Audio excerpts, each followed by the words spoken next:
आलसी लड़के की कहानी। एक बहुत ही भोला भाला सा आलसी लड़का था। वह कोई काम नहीं करना चाहता था, बस खाना खाता घूमता और सोते रहता था। एक दिन उसे किसी ने बताया कि एक आश्रम है जहाँ पर कुछ नहीं करना पड़ता है और हर दिन से समय का खाना और नाश्ता मिलता है, तुम वहाँ जा कर के रहो।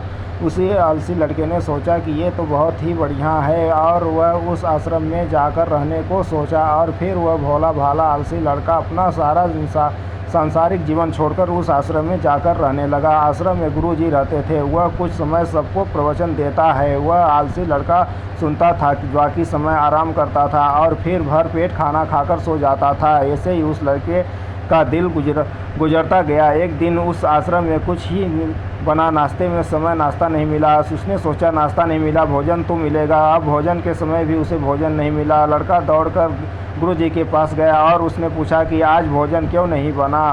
गुरुजी ने कहा कि बेटा, आज एकादशी है और जितने भी आश्रम के सदस्य हैं उनका उपवास है और तुम्हारा भी आज उपवास है, आज भोजन नहीं बनेगा। वह लड़का आलसी था और उसे भूख भी बहुत लगता था। उसने गुरुजी ने बोला कि मैं उपवास नहीं करूँगा, मुझे भूख लगी है, मैं खाना खाऊंगा। गुरुजी ने बोला ठीक है, जाओ भंडार में से सामने करके जाओ और आश्रम में नहीं बाहर ले जा करके बना लो, लेकिन याद रखना भोजन बनाने के बाद सबसे पहला भोग भगवान लगाना और फिर तुम प्रसाद पाना। वह लड़का बोला ठीक है और फिर अनाज लेकर नदी के ओर पहुंचा। भोजन पकाने लगा, तैयार हुआ। उसने बात कहने लगा, भगवान श्री राम आइए, पधारिए, भोग लगाइए। अब जब उसे लगा कि भगवान तो आ नहीं रहे हैं तो फिर कहने लगा कि मुझे मालूम है आपको तो अच्छा खाने की आदत है, मैं बना नहीं पाऊँगा और मुझे अच्छा भोजन बनाने की नहीं आता, लेकिन जो भी रूखा सूखा बना है आकर खा लीजिए। भगवान श्री राम उसे सरलता पर बहुत ही प्रसन्न हुए और उस लड़के को दर्शन दिए। उसके देखा भगवान श्री राम आए हुए हैं और उनके साथ में माता सीता हुई है, लेकिन लड़के के सिर्फ 2 लोगों के लिंग भोजन में बना था, एक अपने और दूसरा भगवान के लिए। और अब क्योंकि भगवान साथ माता सीता भी हुई थी, उसने उसका भोजन को माता सीता से भगवान के सामने ग्रहण करने के लिए रखा। भगवान श्री राम और माता सीता ने भोजन किया और उसके बाद सब जब सोने लगे, सब ये भोला सा लालची लड़का बोला कि प्रभु आप आइए दर्शन कीजिए, बहुत अच्छा लगा, मुझे खाने को अच्छी नहीं मिला, लेकिन कोई बात नहीं, लेकिन आपसे एक विनती है कि आलसी बार बार आपके जाए तो कितने लोग आएंगे बताइए दीजिए, ताकि उसे लोग के लिए भोजन बनाकर रखा रहूँ।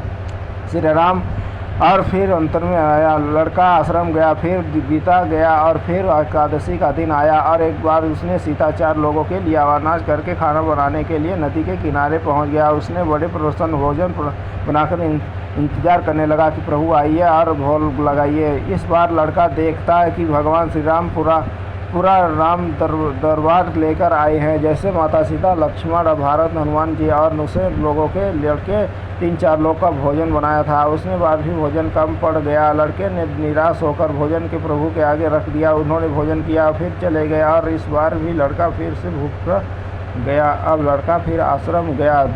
दिन बीतता गया और फिर एकादशी का दिन आया और इस बार गुरुजी ने कहने लगा कि गुरुजी मुझे एक बार थोड़ा सा ज़्यादा अनाज चाहिए। गुरुजी सोचने लगे कि यह इतना सारा अनाज का करता क्या है, कहीं इसे बेचता तो नहीं है। फिर उन्होंने कहा कि ठीक है, भूख से परेशान रहता है। लड़के ने कहा कि नहीं गुरुजी, मैं भूख से परेशान नहीं रहता हूँ, प्रभु के साथ बहुत ही लोग के आते उनके भी भोजन बनाना पड़ता है। गुरुजी को लगा कि लड़का पागल हो गया है, लेकिन गुरुजी ने सोचा कि एक बार चलकर देखते हैं कि लड़का इस अनाज का करता क्या है। वह भोला सा लड़का अनाज लेकर के नदी के किनारे पहुंचा और इस बार भोजन बनाने लगा। उसने सोचा कि प्रभु हर बार ज़्यादा लोगों के लेकर आते हैं, इस बार वह जितने भी आएंगे खुद बना करके भोग लगाने लेंगे। फिर प्रेम से प्रभु को बुलाने लगा। गुरुजी से सब छुप कर देख रहे थे कि ये भोजन तो बनाना नहीं का प्रभु को बुला रहा है, लेकिन लड़के ने देखा कि इस बार प्रभु के साथ बहुत से लोग आए हैं, तो उसने प्रभु के सामने हाथ जोड़कर करने लगा कि प्रभु माफ़ करिएगा, सारे लोग आते मुझे संख्या पार नहीं होती है और मेरी हिम्मत भी नहीं होती है कि इतने सारे लोगों के लिए भोजन बनाऊं।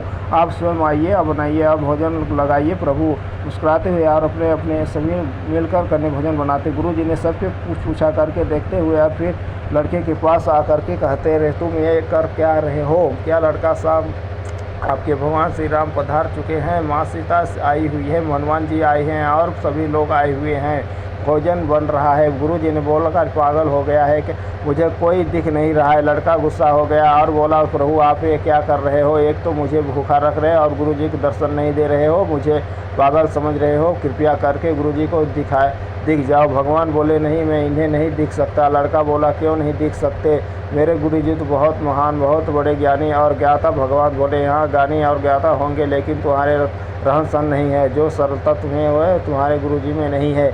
लड़के ने बता गुरुजी से कह दी कि भगवान श्री राम रहते थे, आप में सरलता नहीं है, मेरे तरह सरल नहीं है, इसलिए आपको नहीं दिख सकते। गुरुजी की आंखों नम हो गई और रोने लगे कि और बोले कि बिल्कुल सही कहा, मेरे अंदर तुम्हारे जितना सरलता नहीं है। और फिर माफ़ी मांगने के लिए फिर भगवान की गुरुजी को भी दर्शन दिए। ये कहानी है सिखाती है कि जीवन में सरलता सबसे आवश्यक है। जितने ये सरल बने रहेंगे इतना जीवन अच्छे आगे बढ़ते चले जाएंगे। आप सरल होते हैं तो आप खुद ही मुस्कुराते हैं और दूसरों की भी मुस्कुराने की वजह देते हैं। दोस्तों आज का कहानी इस बस से रखना चाहते हैं। कहानी कैसा लगा, कौन सा पार्ट अच्छा लगा, हमें कमेंट करके ज़रूर बताइएगा। दोस्तों मिलते हैं नई कहानी के साथ, नई स्टोरी के साथ। तब तक के लिए दोस्तों हम इजाज़त चाहते हैं। मेरे सभी यूट्यूब फैमिली को मेरा प्रणाम, नमस्कार, धन्यवाद।